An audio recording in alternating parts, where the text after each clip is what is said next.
une de l'actualité, violences électorales meurtrières en Côte d'Ivoire. Human Rights Watch demande une enquête. Elle accuse les forces de sécurité de ne pas avoir protégé les civils. Campagne nationale de vaccination contre la Covid-19 au Maroc. 80% de la population recevra le vaccin sur 3 mois.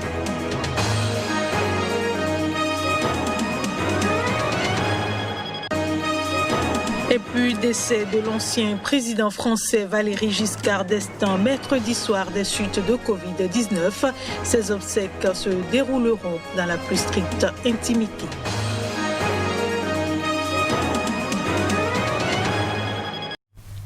Bienvenue à toutes et à tous. L'ONG Human Rights Watch a appelé mercredi le gouvernement ivoirien à enquêter de toute urgence sur les meurtres lors de violences pré- et post-électorales. Plus de 50 personnes ont perdu la vie dans les violences politiques et intercommunautaires.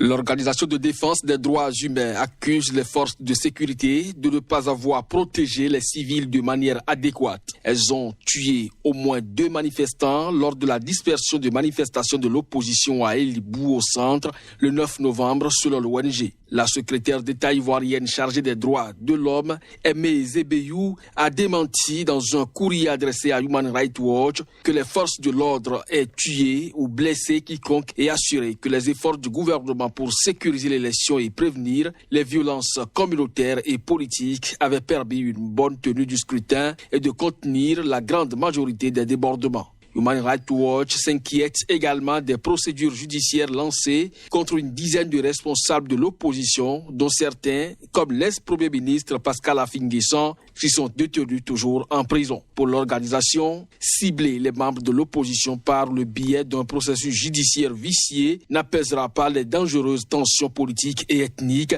qui agitent la Côte d'Ivoire. Les violences électorales liées à la présidentielle du 31 octobre ont fait au moins 85 morts, dont une cinquantaine le jour du scrutin et les jours suivants, et près de 500 blessés depuis août, dégénérant à plusieurs reprises en affrontements intercommunautaires, selon un bilan officiel. Le président Alassane Ouattara a été réélu pour un 3e mandat jugé inconstitutionnel par l'opposition, qui a boycotté l'élection, incite à ses partisans à la désobéissance civile et proclamé un régime de transition. Le pouvoir a lancé des poursuites judiciaires contre ses responsables, les accusant de sédition. Je le disais en titre, l'ancien président français Valéry Giscard d'Estaing est décédé mercredi soir des suites de Covid-19 et ses obsèques se dérouleront dans la plus stricte intimité, a précisé sa famille dans un communiqué. La mémoire du partisan de la construction européenne est saluée par ses pairs. Plus jeune président de la Ve République, lors de son élection en 1974, le centriste Valéry Giscard d'Estaing avait été hospitalisé à plusieurs reprises ces derniers mois pour des problèmes cardiaques. Pendant son mandat jusqu'en 1981, il a eu une action modernisatrice sur le pays, promulguant d'importantes réformes de société comme l'autorisation de l'interruption volontaire de grossesse, IVG, ou l'abaissement du droit de vote à 18 ans. Il fut aussi le premier président non-gaulliste de la Ve République après l'emblématique général de Gaulle et son héritier politique Georges Pompidou. Dans ses mémoires, Le pouvoir et la vie, Valéry Giscard d'Estaing affirme que les 2 personnages de la vie politique nationale et internationale qui lui ont fait la plus grande impression sont Charles de Gaulle et Jean Monnet, l'un des pères fondateurs de l'Europe. Il n'avait effectué qu'un seul mandat, battu par le socialiste François Mitterrand en 1981.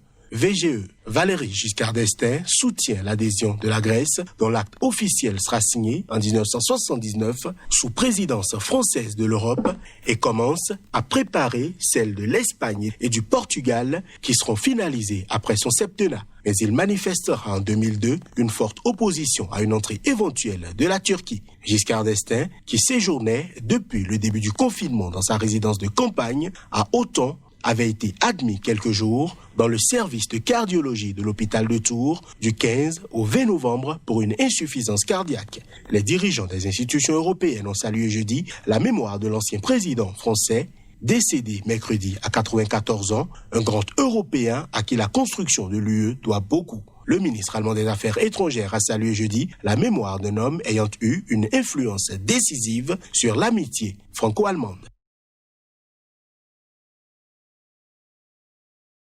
Ce journal se poursuit au Cameroun. De premières élections régionales doivent avoir lieu à la fin de la semaine, notamment pour donner plus d'autonomie aux régions anglophones. Ces élections étaient une promesse issue du grand débat national qui a eu lieu il y a un an dans le pays. Prévu par la Constitution de 1996, ces premières élections régionales n'avaient jamais été organisées. Mais pour le cardinal Christian Toumi, ancien archevêque de Douala, il faut aller plus loin. Cela ne va pas automatiquement résoudre le problème. Non, j'ai dit qu'il faut qu'il y ait une certaine autonomie du nord-ouest et sud-ouest comme c'était quand nous étions un pays fédéral. C'était une période dans notre pays où l'on n'a eu aucun problème. Selon lui, un retour à ce système ne divisera pas le pays. Pour le gouvernement, par contre, cela devrait aider à mettre un terme à la crise anglophone qui a fait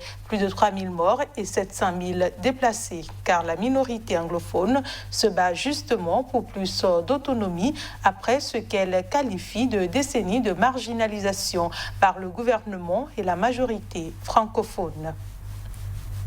Au Maroc, à présent, le pays va lancer une campagne nationale de vaccination contre la COVID-19 qui s'étalera sur 3 mois et vise à vacciner 80% de la population. C'est ce qu'a déclaré le ministre marocain de la Santé.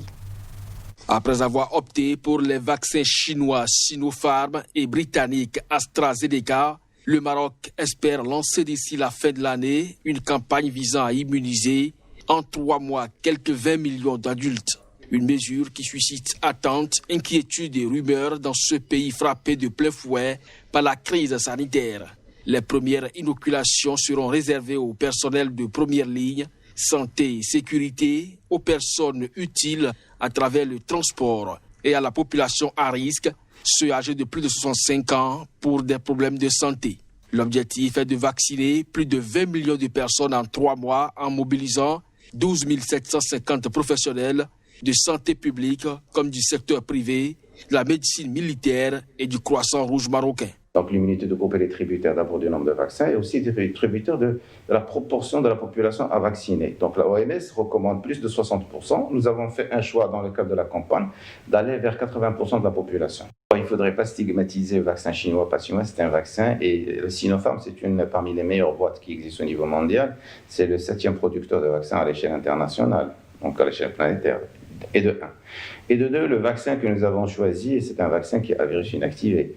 C'est l'une des méthodes les plus conventionnelles et les plus sûres, les plus safe. C'est comme le vaccin de la grippe, le vaccin de la polio, le vaccin de la diphtérie. C'est des vaccins à virus inactivés qui ont fait leur preuve depuis des années et des années. Le fait d'avoir choisi quand même une campagne de vaccination de court délai, ça a une signification. C'est pour essayer quand même de retrouver le retour à la normalité pour permettre bien sûr la relance d'autres secteurs qui sont en souffrance et aussi de l'autre côté pour ne pas permettre quand même une saturation du système de santé pour qu'il n'en pâtisse pas par rapport bien sûr à ses limites. Selon les derniers chiffres officiels, la pandémie de Covid-19 ne faiblit pas dans le royaume avec plus de 5000 nouveaux cas quotidiens pour un total de 359 844 contaminations, dont 5 915 décès et 31 193 guérisons. Le Mozambique et la Tanzanie se donnent la main pour contrer les velléités des groupes djihadistes dans la province nord-est de Cabo Delgado. Les 2 pays touchés par des attaques terroristes ont signé un accord de coopération. Au Mozambique, un groupe djihadiste sème la terreur dans la province de Cabo Delgado. La Tanzanie frontalière n'est pas aussi épargnée.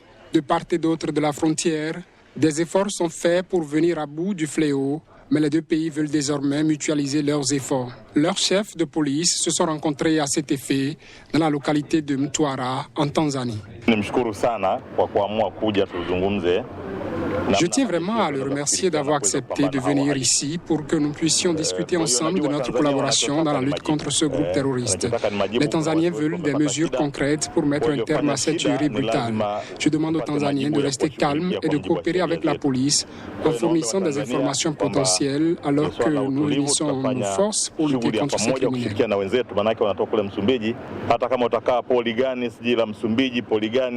Il y a des gens qui viennent de différentes parties de la Tanzanie et qui pensent que le Mozambique est beaucoup plus sûr. Un pays qui est sous la protection de l'État islamique, mais je tiens à leur dire qu'ils ne sont pas en sécurité là-bas. Ils ont été dupés et nous les combattrons où qu'ils se trouvent.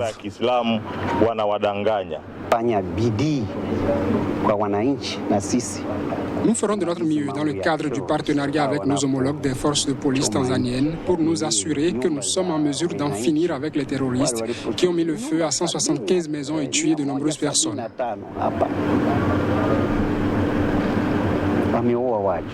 L'une des retombées de cet accord est la livraison annoncée au Mozambique de plus de 500 suspects arrêtés en Tanzanie.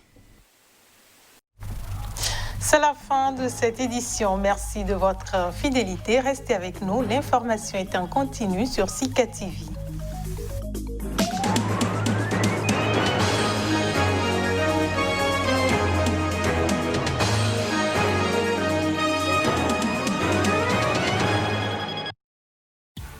Voici enfin le vrai visage des informations d'un continent africain qui bouge. L'Afrique, continent de l'avenir. Les grands investisseurs vous diront qu'investir en Afrique, c'est investir pour un avenir radieux.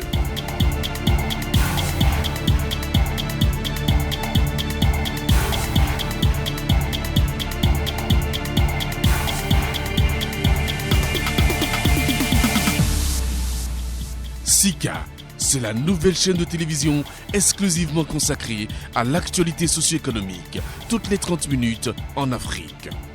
Sika, c'est la chaîne des grands investisseurs, de l'actualité des investissements et de l'évolution des affaires sur le continent.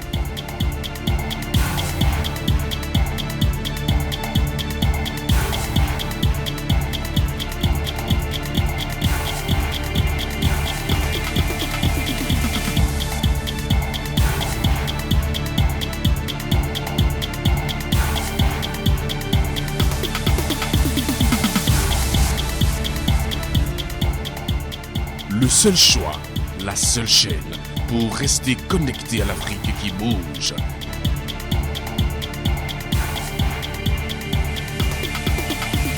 Sika, le vrai visage de l'actualité en Afrique.